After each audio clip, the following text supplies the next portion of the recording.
नमस्कार दोस्तों, स्वागत है आपका मेरे YouTube चैनल जीएस प्लैनेट पे। पॉलिटी के लेक्चर में हमने सिटीजनशिप टॉपिक को कवर किया था प्रीवियस लेक्चर में। वो टॉपिक कंप्लीट नहीं हुआ था, उस टॉपिक को आगे कंप्लीट करना है आज, तो आज उसे हम कंप्लीट करेंगे। तो थोड़ा सा देख लेते हैं, रिकैप कर लेते हैं प्रीवियस लेक्चर का कि क्या हमने पढ़ा था। सिटीजनशिप टॉपिक में हमने बेसिक पॉइंट बताए थे कि सिटीजनशिप होती क्या है, वो हमने समझाया था।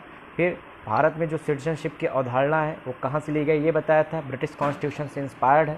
और भारत में किस प्रकार की सिटीजनशिप का कंसेप्ट लिया गया है, सिंगल सिटीजनशिप, मतलब कोई भी व्यक्ति किसी और देश का नागरिक नहीं हो सकता अगर वो भारत का नागरिक है, स्वेच्छा से नहीं हो सकता। और दूसरी बात, भारत के अंदर वह राज्य का भी नागरिक होता है और देश का भी नागरिक, मतलब उसकी एक ही नागरिकता है, दोनों की अलग अलग नागरिकता नहीं होती है। ये हमने पिछले लेक्चर में पढ़ा था। उसके अलावा हमने बताया था कि भारतीय नागरिकता में किसी भी प्रकार के अमेंडमेंट करने का अधिकार सिर्फ भारतीय संसद को है, राज्य को इसके बारे में किसी भी प्रकार की शक्तियाँ नहीं प्राप्त है। फिर हमने आपको आर्टिकल 5 से लेकर आर्टिकल 11 तक, जो कि नागरिकता के बारे में एक्सप्लिसिटली बताता है, मतलब क्लियरली बताता है कि नागरिकता क्या है, किसको दिया जा सकता है, उसके क्या प्रोविज़न है, उसको हमने देखा था। जैसे आर्टिकल 5 क्या बताता है, आर्टिकल 5 ये बताता है कि जो है कि संविधान बनने के समय यानी 26 जनवरी 1950 उसके लागू होने के समय पर कौन भारत के नागरिक होंगे, वो हमने देखा था। आर्टिकल 6 में क्या है कि भाई संविधान लागू होने के समय पाकिस्तान से भारत आने वाले लोगों को अगर नागरिकता देनी है तो कैसे दिया जाएगा, क्या प्रोविज़न होने चाहिए, ये हमने देखा था। प्रोविज़न इंपॉर्टेंट नहीं है, बस इतना इंपॉर्टेंट है कंटेक्स्ट क्या है। 6 क्या है, पाकिस्तान से भारत आने वाले, और 7 क्या है, भारत से पाकिस्तान जाने वाले, उनको अगर नागरिकता देनी है तो कैसे दिया जाएगा, 7 बात करता है। 8 क्या बात करता है, भारत से कहीं और गए हैं, भारत से बाहर रहने वाले कोई और जो भारतीय मूल के लोग हैं। ध्यान दीजिए, यहाँ सिर्फ भारतीय मूल की बात है, इंडियन ओरिजिन की बात है। इंडियन ओरिजिन, भारतीय मूल का मतलब होता है कि कोई भारतीय नागरिक किसी और जगह पे अगर बस गया, जैसे अमेरिका में जाके बस गया, तो उसके जो आने वाले बच्चे होंगे वो भारत के नागरिक नहीं हैं, लेकिन फिर भी वो भारतीय मूल के कहलाएंगे। उनका मूल जो ओरिजिन है वो इंडियन है, ठीक है, वो सिटीजन इंडिया का नहीं है, लेकिन मूल जो है ओरिजिन इंडिया का होंगे। तो उनको अगर इंडिया का सिटीजनशिप देना है उन्हें, तो आर्टिकल 8 बात करेगा। तो आर्टिकल 5 बात हो गई। आर्टिकल 6 पाकिस्तान से भारत आने वाले, आर्टिकल 7 पाकिस्तान से भारत से पाकिस्तान जाने वाले, वो आर्टिकल 8 कोई भी भारतीय मूल का व्यक्ति किसी और देश में है, अगर वो भारत की नागरिकता प्राप्त करना चाहता है, क्या प्रोविज़न है। आर्टिकल 9 क्या कह रहा है कि अगर कोई व्यक्ति किसी और देश की नागरिकता स्वेच्छा से, आर्बिट्ररीली, यानी कि अपनी इच्छा से अगर वो नागरिकता स्वीकार करता है किसी अन्य देश की, तो भारत की नागरिकता तत्काल प्रभाव से समाप्त हो जाएगी। 10 की बात कहता है कि ये जो 5, 6, 7, 8 में जो नागरिकता के प्रावधान है, अगर इसे कंटिन्यू करना है तो इसे कंटिन्यू करने के लिए संसद विधि बना सकती है, यानी कानून बना सकती है। और 11 कहता है अगर उसको डिसकंटिन्यू करना है या किसी भी प्रकार के संसद में किसी प्रकार के जो नागरिकता के नियम हैं, अधिनियम है, उसमें बदलाव करना है, तो भी संसद ही कर सकती है। तो ये हमने देखा था। आज हम बात करेंगे जो विधि बनाई गई है, जैसे कि आर्टिकल 10 कहता है कि इसको रेगुलेट करने के लिए भारतीय संसद विधि यानी कि कानून बना सकती है। तो ऐसा ये कानून यानी कि सिटीजनशिप एक्ट 1955 में बनाया गया था, नागरिकता अधिनियम 1955। ये क्या है भाई, इसमें 2 तरह की चीज़ें हैं। पहली चीज़ है इसमें कि कैसे नागरिकता मिलेगी, समझ में आया, कहाँ, 5, 6, 7, 8 के अलावा, और दूसरी कैसे नागरिकता ख़त्म होगी।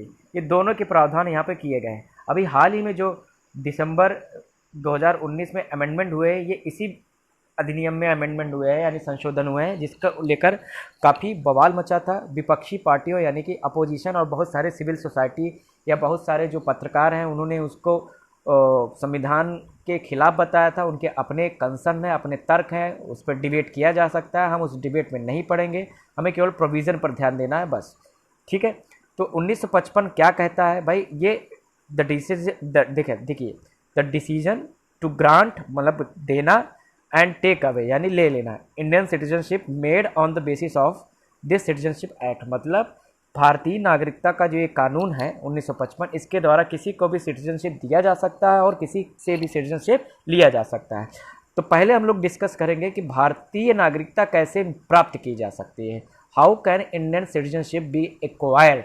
तो उसके 5 तरीके हैं। कितने तरीके हैं? There are 5 ways. पहला, सिटीजनशिप बाय बर्थ, यानी कि जन्म से।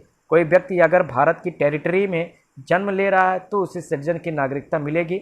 दूसरी क्या है? Citizenship by decent. डिसेंट मतलब वंश। वंश मतलब भले ही उसने जन्म ना लिया लेकिन उसके माता पिता में से कोई एक अगर भारतीय है तो उसे नागरिकता मिल सकती है।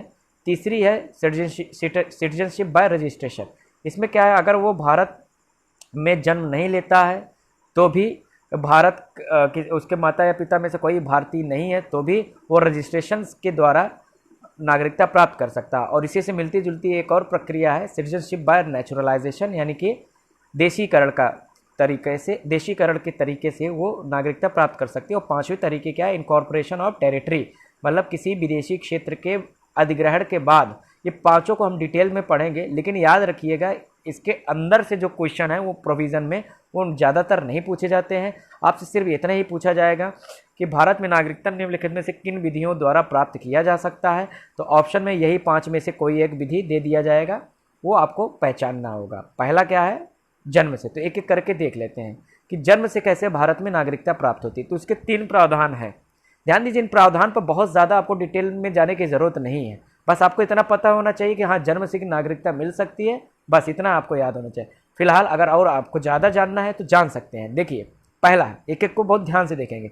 सबसे पहले देखिए, अगर यहाँ पर लिखा if a person is born on, लिखा है if a person is born on or after 26 January 1950 in India, ही और she is considered a citizen of India. मतलब यदि कोई व्यक्ति 26 जनवरी 1950 के दिन या उसके बाद भारत की टेरिटरी में जन्म लेता है तो वो भारत की नागरिकता स्वतः प्राप्त कर लेगा। समझ में आ गया? यानी 26 जनवरी के बाद जो भी भारत के अंदर जन्म ले रहे हैं, उन जो भी मतलब एनी वन, उसके पास्ट की कोई डिटेल की आवश्यकता नहीं। अगर उसने 26 जनवरी के बाद भारत में जन्म लिया तो भारत की नागरिकता प्राप्त कर लेगा। लेकिन बाद में क्या होगा? एक और क्लॉज जोड़ दिया गया इसमें कि अगर 1987, ध्यान दीजिए यहाँ पर तीन डेट याद रखिएगा, 26 जनवरी 1950, 1 जुलाई 1987 और 3 दिसंबर 2004। इसमें ध्यान दीजिएगा, बहुत माइन्यूटली अंतर है, ज़रा सा अंतर है। अब यहाँ पर देखिए दूसरे प्रोविज़न में क्या बोल रहा है? A person born in India on or after 1 July 1987 is considered as a citizen of India only if either of his parents is a citizen of India at the time of his birth. मतलब अब देखिए, इधर देखिए 2 date देखिए, इधर है 26 जनवरी 1950 और दूसरा है जुलाई 1987। ठीक है, कौन सा जुलाई था? एक मिनट,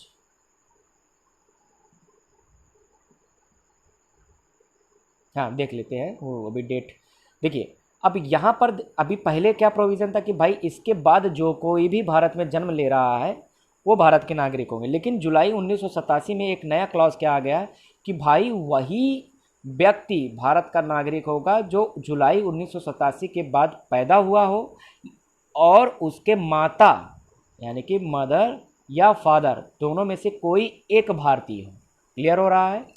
यहाँ पर माता या पिता की बात नहीं की गई थी, यहाँ पर बात की गई थी भैया 26 जनवरी 1950 के बाद कोई भी भारत के अंदर जन्म लेता है वो भारत का नागरिक होगा। लेकिन जुलाई 1987 का एक क्लॉज लाकर ये बता दिया गया कि इसके पहले, ध्यान दीजिए, इसके पहले वो जो भी रहा होगा कि उसके माता पिता का क्लॉज नहीं चाहिए।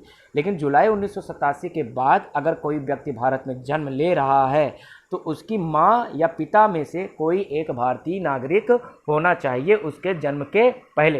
दोनों में से एक भी होंगे तो मान लिया जाएगा। क्लियर हुआ? अब इसमें तीसरा एक और क्लॉज है 3 दिसंबर का। 3 दिसंबर का क्या है?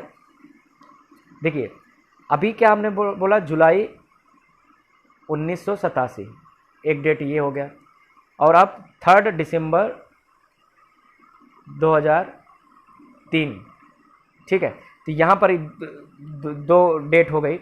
अब यहाँ पर देखो क्या बोल रहा है कि जो भी व्यक्ति भारत में जन्म ले रहा है कब, जुलाई 1987 के बाद, तो उनमें माँ या पिता, समझ में आ रहा है, दो में से एक अगर भारतीय नागरिक हैं तो उसको नागरिकता स्वतः मिल जाएगी। अब तीसरी क्या बात आ गई कि अब एक और अमेंडमेंट करके जोड़ा गया 2003 में कि भैया ऐसा है कि 3 दिसंबर 2003 के बाद अगर कोई जन्म ले रहा है, 3 दिसंबर 2003 के बाद कोई जन्म ले रहा है तो उसके माता और पिता दोनों भारतीय होने चाहिए।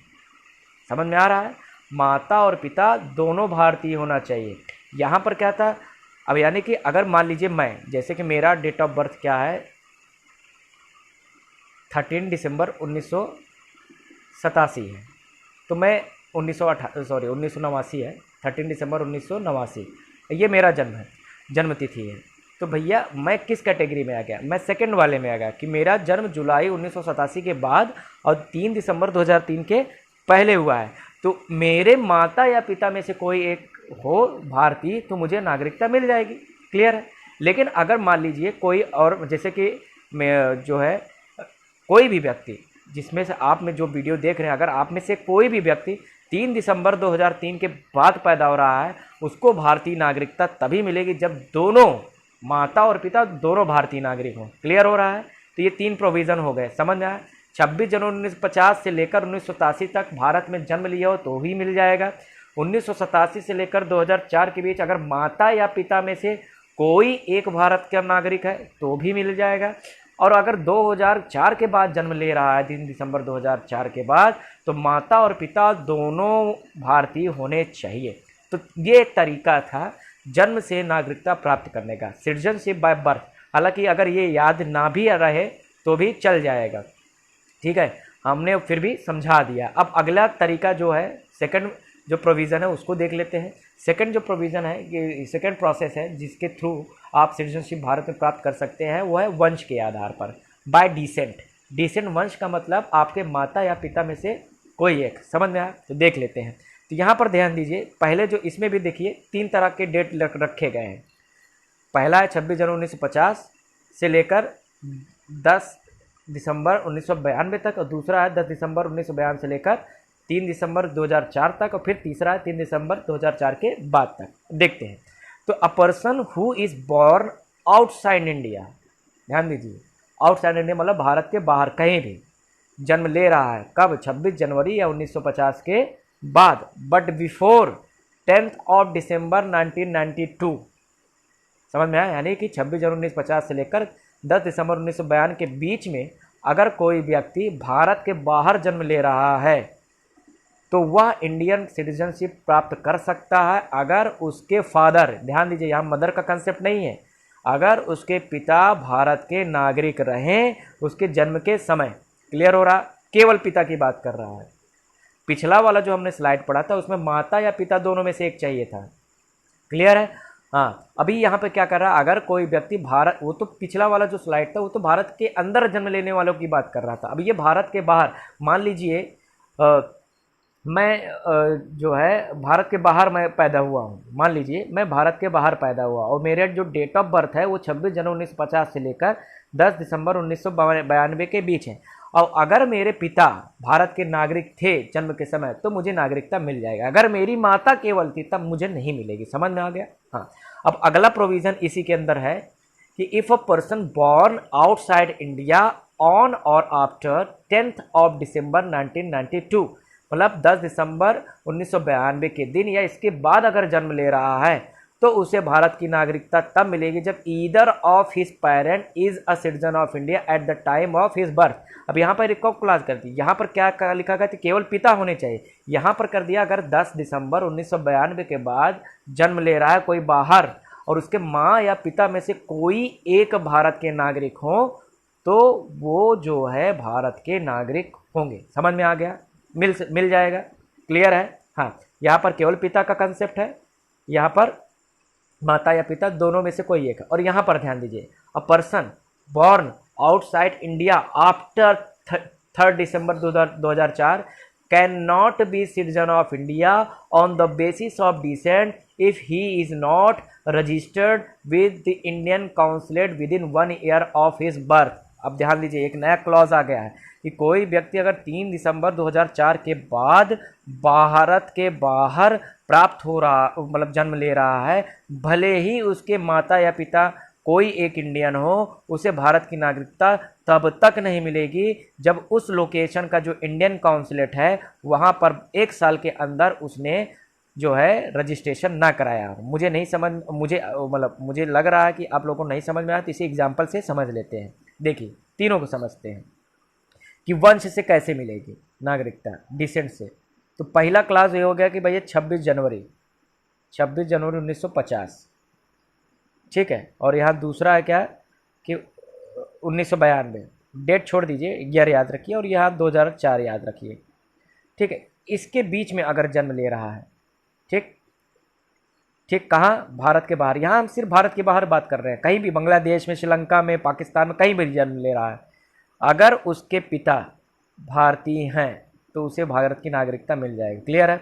अब फिर 1992 से लेकर 2004 के बाद अगर क्या है, कहीं और भारत के बाहर जन्म ले रहा है, तब माता या पिता दो में से कोई एक भारतीय है तो नागरिकता मिल जाए। लेकिन अगर 2004 के बाद अगर बात करें तो यहाँ पर क्या हो जाएगा, 2004 के बाद क्या होगा, माता या पिता भले ही भारतीय हो, उसे भारत की नागरिकता प्राप्त करने के लिए जन्म के 1 साल के भीतर इंडियन काउंसलेट में रजिस्टर कराना पड़ेगा। अब ये इंडियन काउंसलेट क्या होता है, जैसे मान लीजिए श्रीलंका है, ठीक है, श्रीलंका में कोई भारतीय रह रहे हैं, ठीक है, श्रीलंका में कोई भारतीय रह रहे हैं, वहाँ पर उन्होंने एक बच्चे को जन्म दिया। अब वो बच्चा क्या जो है, क्या उसे भारत की नागरिकता मिलेगी? तब तक नहीं मिलेगी जब श्रीलंका में जो स्थित भारत का जो दूतावास है वहाँ पे उसे 1 साल के भीतर रजिस्टर्ड ना कर लिया जाए। क्लियर हो गया अब? हाँ, तो ये था हमारा सेकेंड, मतलब जो है सेकेंड जो तरीका था, सिटीजनशिप बाय डिसेंट, यानी वंश के आधार पर नागरिकता। अब तीसरा जो है, ध्यान दीजिएगा, पंजीकरण के माध्यम से नागरिकता, यानी कि सिटीजनशिप बाय रजिस्ट्रेशन। इसमें 4 क्लॉज हैं, ध्यान दीजिए। A person of Indian origin, Indian origin का मतलब भारतीय मूल, भारतीय मूल का मतलब उसके माता या पिता में से कोई कभी न कभी भारतीय रहा हो, उसके माता या पिता ना भी रहे, उसके दादा परदादा कोई ना कोई एक भारतीय रहे, उसका जो मूल है, उसकी जो बुनियाद है वो भारत की होनी चाहिए। समझ में आया?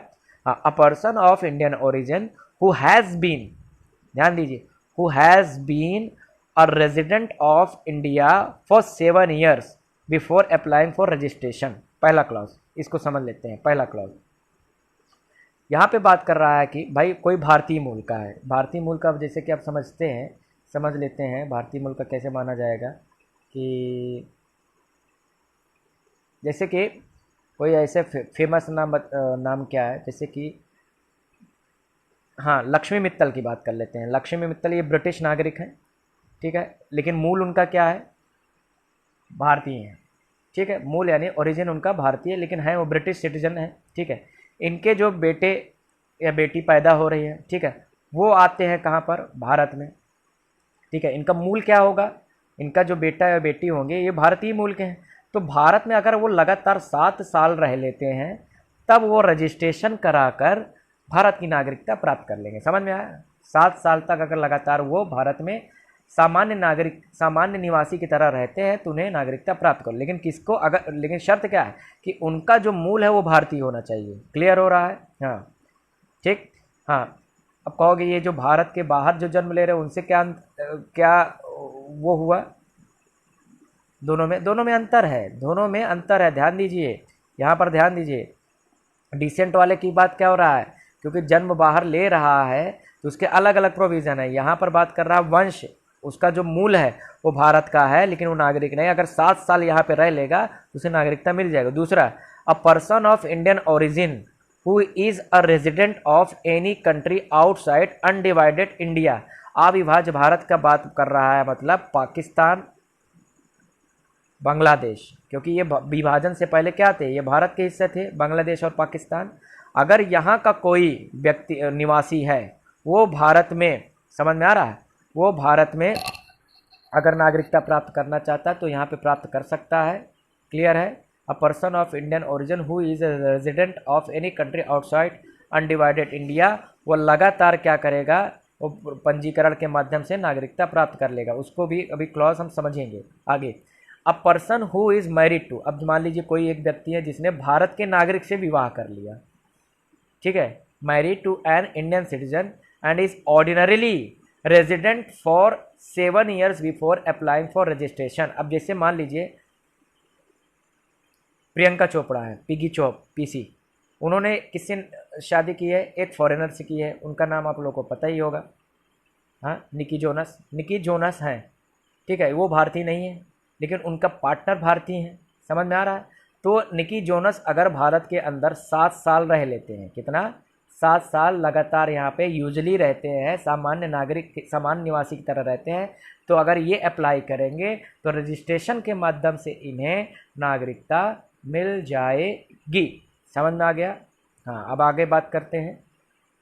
Minor children of person who are citizen of India, मतलब माइनर चिल्ड्रन मतलब समझ में, नाबालिग बालक हैं अगर, तो उनको भी मिल जाएगी अगर उनमें से कोई उनके माता minor children of persons who are citizen of India, मतलब भारतीय नागरिकों के जो माइनर हैं अगर वो जो है नागरिकता चाहते हैं तो मिल जाएगी, लेकिन जब बालिग हो जाएंगे तो उन्हें दूसरे प्रक्रिया के माध्यम से नागरिकता हासिल करनी होगी। तो ये रजिस्ट्रेशन के द्वारा ये किया जाता है। अगला है नेचुरलाइजेशन के जरिए। नेचुरलाइजेशन मतलब देशीकरण के जरिए। जैसे कोई फॉरेनर है, इसको एग्जाम्पल से पहले समझ लेते हैं।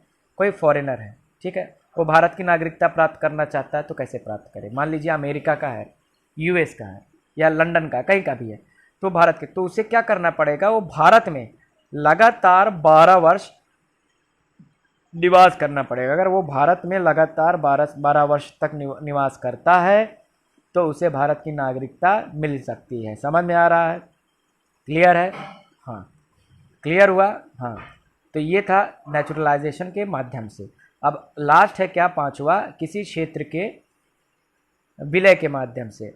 अब citizenship can also be obtained by inclusion of a region in their country. If a foreign area becomes a part of India, then the people of that respective region get citizenship of India. Simple सा है। जैसे मान लीजिए ये श्रीलंका है, ठीक है, कल को मान लो श्रीलंका ने भारत में शामिल होने की इच्छा जताई। मान लीजिए ऐसा एक मतलब हाइपोथेटिकल केस ले लेते हैं।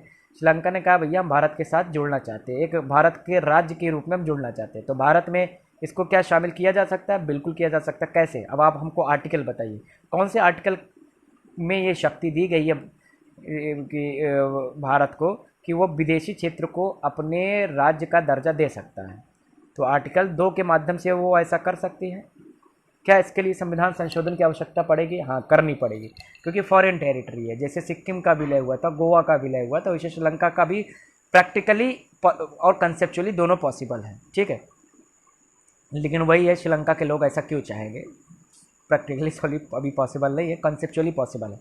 तो यहाँ पर आर्टिकल 2 के तहत हम इनको मिला सकते हैं। अगर मान लीजिए मिल गया तो क्या होगा? जो श्रीलंका के नागरिक है they will get automatically Indian citizen. समझ में आया? ये है किसी क्षेत्र के विलय द्वारा। तो 5 तरीके से आप जो है नागरिकता प्राप्त कर सकते हैं। जन्म से, अलग अलग कंडीशन है उसको हमने देख लिया, आप लोग देख लेंगे।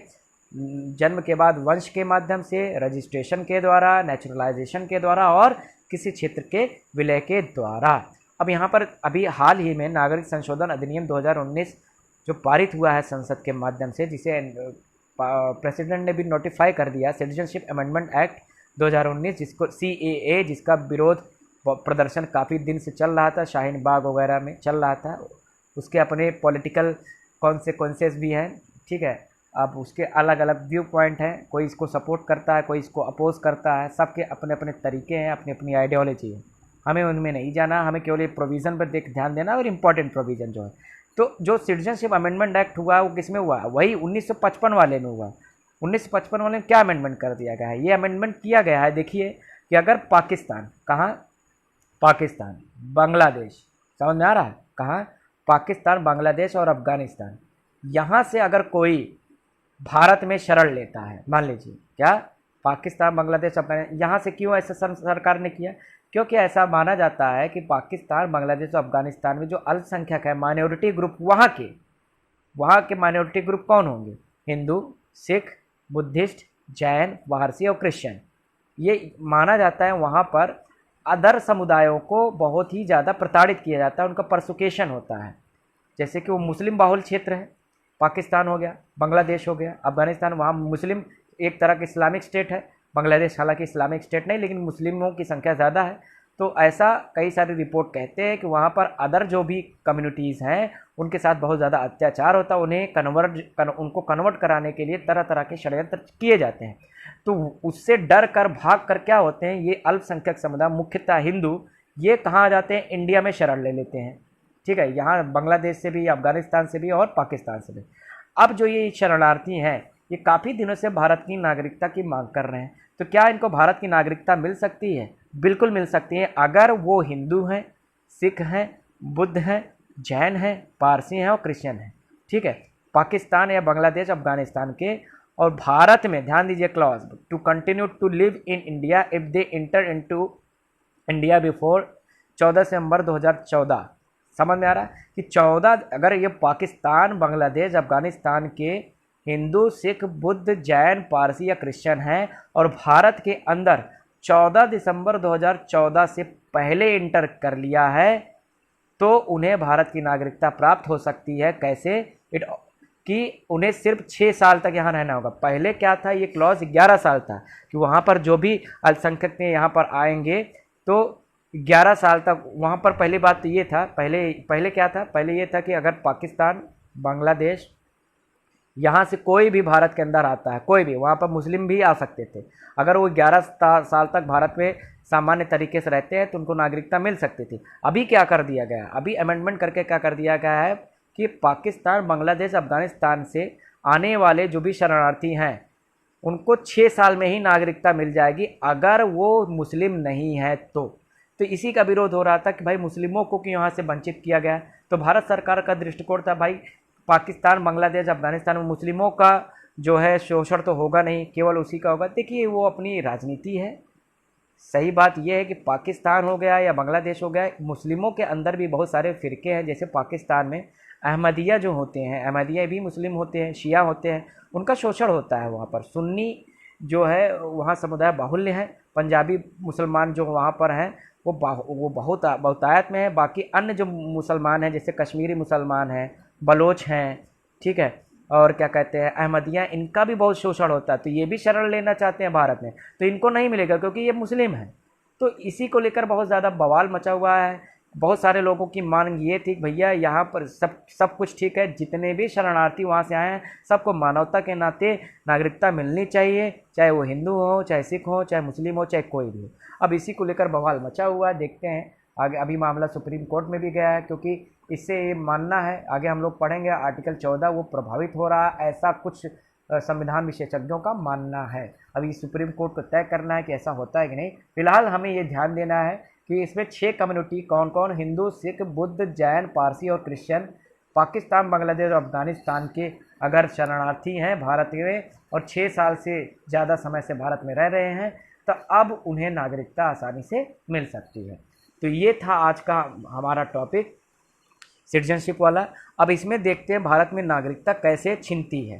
तो पहला है स्वेच्छा से। स्वेच्छा से कैसे नागरिकता? भैया मैं भारत की नागरिकता सरेंडर कर रहा हूँ, मुझे भारत की नागरिकता नहीं चाहिए, मैं किसी देश में जाके नागरिकता ले लूँगा तो मेरी नागरिकता चली जाएगी। समझ में आया? हाँ। दूसरी, निलंबन के द्वारा, टर्मिनेशन। टर्मिनेशन का मतलब, भाई मैंने स्वेच्छा से भारत की नागरिकता नहीं छोड़ी, लेकिन किसी और देश की नागरिकता ले ली। जैसे अक्षय कुमार ने कनाडा की नागरिकता ले ली, तो उनकी नागरिकता चूंकि कनाडा की हो गई, इसलिए उनकी नागरिकता यहाँ पर टर्मिनेट हो जाएगी, यानी निलंबित हो जाएगी। तो समझ में आया? स्वेच्छा से है मतलब स्वयं से अप्लाई करना है। टर्मिनेशन का मतलब किसी और देश की नागरिकता को एक्वायर करने के बाद खत्म हो जाएगा। और तीसरा, वंचन द्वारा, डेप्रिवेशन। डेप्रिवेशन का मतलब क्या होता है? आपने क्या कर दिया, आपने भारत के संविधान की अवहेलना कर दी, भारत के कानून की अवहेलना कर दी, ठीक है, आपने फ्रॉड तरीके से यहाँ पर नागरिकता हासिल कर ली, और भी तमाम तरह के उसमें क्लॉज हैं कि आपने देशद्रोह किया।